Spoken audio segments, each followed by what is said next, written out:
Welcome back, my friend, and here we're going to see another amazing game on the King's Indian defense. As you can see in the position right now, it's extremely complicated, a fantastic weapon to fight with black, fight for the win actually, to complicate the game, to have winning chances. And without further ado, let's the game from the beginning. We have Peter Svidler with the white pieces and Grishuk with black. White started with the move d4, and after this we have this.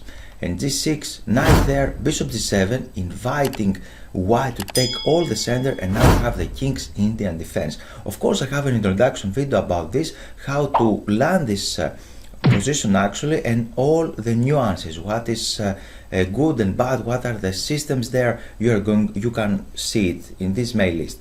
And after in this, not my list actually, in this list on YouTube. And now after the move d6 we have f3. This is the Zemis system. The Zemis is a very nice system actually. I really like it, and I play a lot of good games with white and black.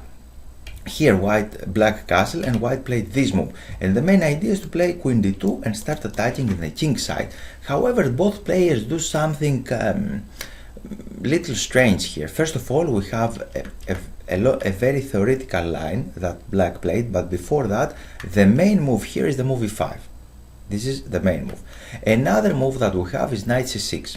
However, this move c5 is a pawn sacrifice, because white here can take, we can take, he can exchange queens, he can take here, he just captures the pawn on c5. We have knight c6, and now black has a lot of compensation because the bishop is active.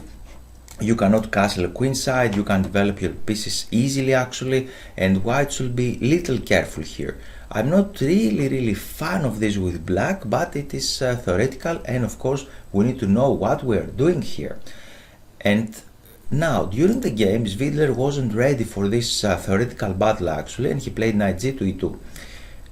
Little artificial we can say, because he's mixing a little bit the Kramer variation with knight on g2 before this move, with the idea to play there. And now after knight c6 we have d5, knight e5, he has some squares on the center, knight there, and h4, he would like to kick this knight out. And after bishop e2, h4, he has to go back. He did something strange on the king side we can say, but how black is going to continue the game here. And Grishuk found a very interesting way. From now the game is hotted actually. We are in move 11, and you can see that you can complicate the game, and you have the winning chances, the fighting chances to fight for the win actually. The enemy king is in the center of the board. What we need to do, try to open up the center. These are the general strategy. However, you need to calculate actually. You cannot play these moves randomly. After this move e6, he's fighting in the center, and the other guy found the opportunity to play this one. Because you just close the bishop, you cannot go on g4. What are you going to do now? You cannot go back because he can take, we can take, and we are losing a pawn. Simple as that. So we need to be careful. And Grishuk calculated in advance that he's going to sacrifice something here, and he sacrificed the knight there. He can take. Okay, now he played this amazing move b5, and this is how he is mixing these Kazan systems, King's Indian defense, Benoni and Benko. He's playing something like Benko right now, sacrificing the pawn, try to unstabilize this knight.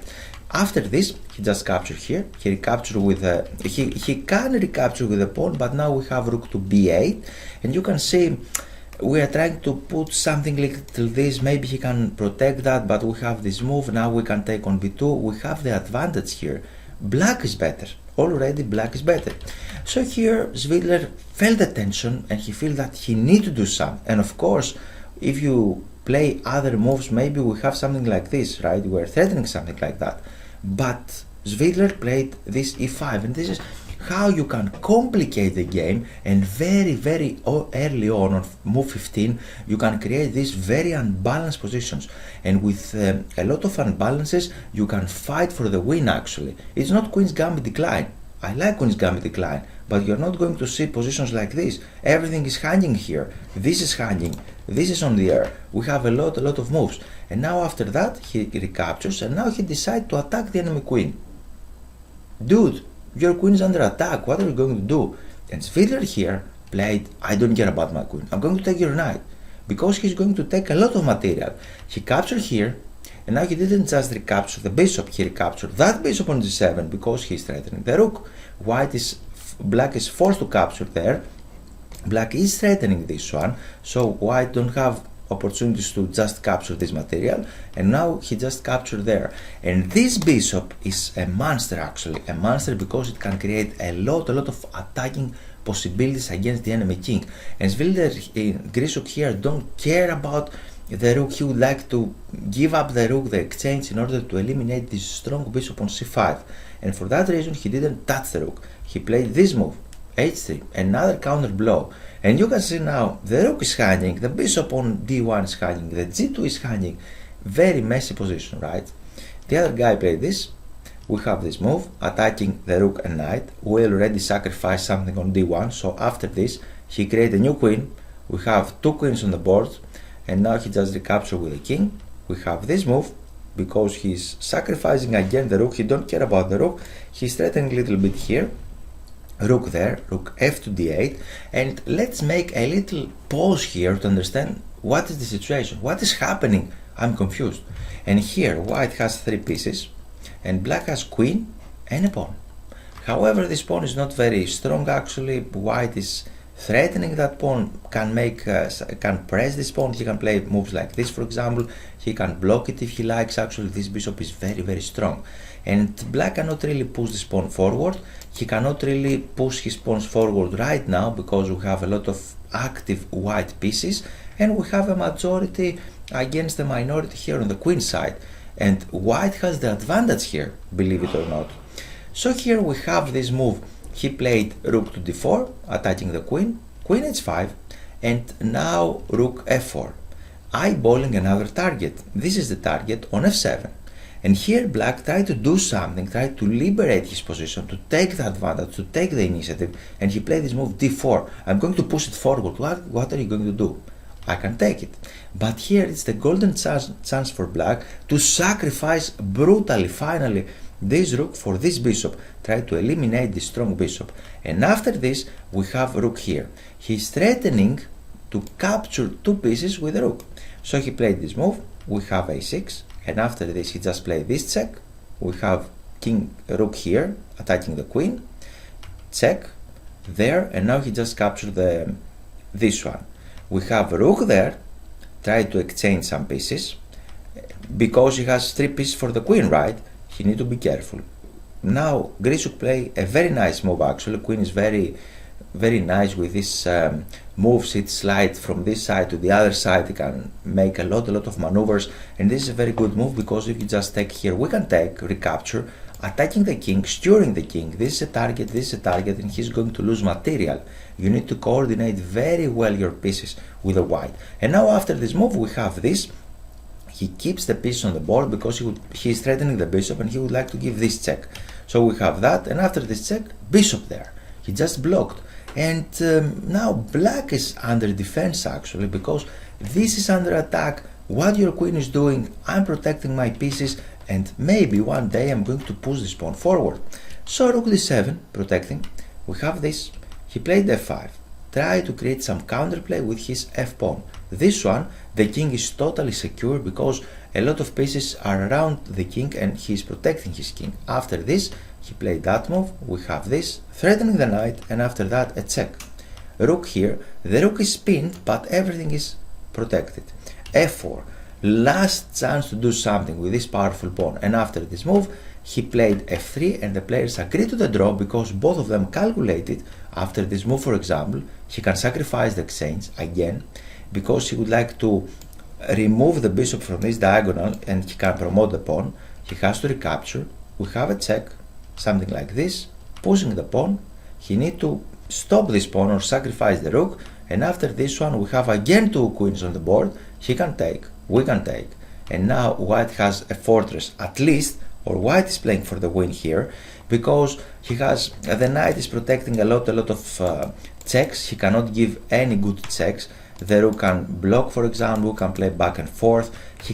Black can never ever push this pawn forward because we can take and we can exchange pieces, and we have a power here. He can stay like this and it's impossible for black to do something. Obviously they can play for next 50 moves, but the game objectively is equal, and they agree to the draw.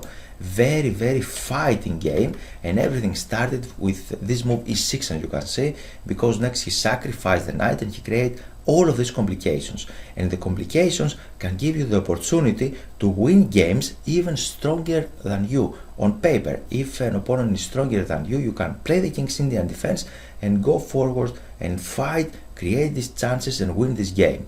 And if you would like to go deeper in analysis and theory in the King's Indian defense, this game is from 2013. If you would like to go deeper, I have a chess course about the King's Indian defense called King's Indian Defense Counterattack Successfully.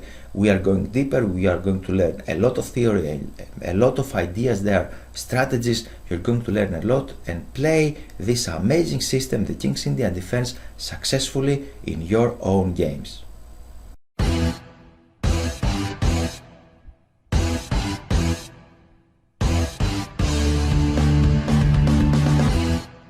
So, why you should become a member? This is an amazing opportunity to you to support the channel and gain access to exclusive perks. Well, it's not just about supporting the channel, it's about becoming part of the exclusive community. You'll be helping me to continue creating the content you love, and in return you get some fantastic benefits. We have 3 membership levels, tolerated fit everyone needs: the gold, the diamond and the platinum.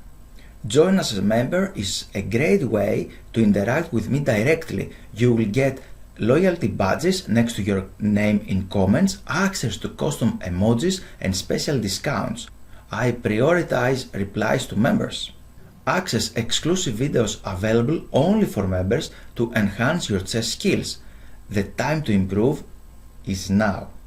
On the platinum membership plan, you will get a chess course for free. So, what you are waiting for? Click the join button to become a member today. Let's take this journey together to the next level and unlock these amazing perks.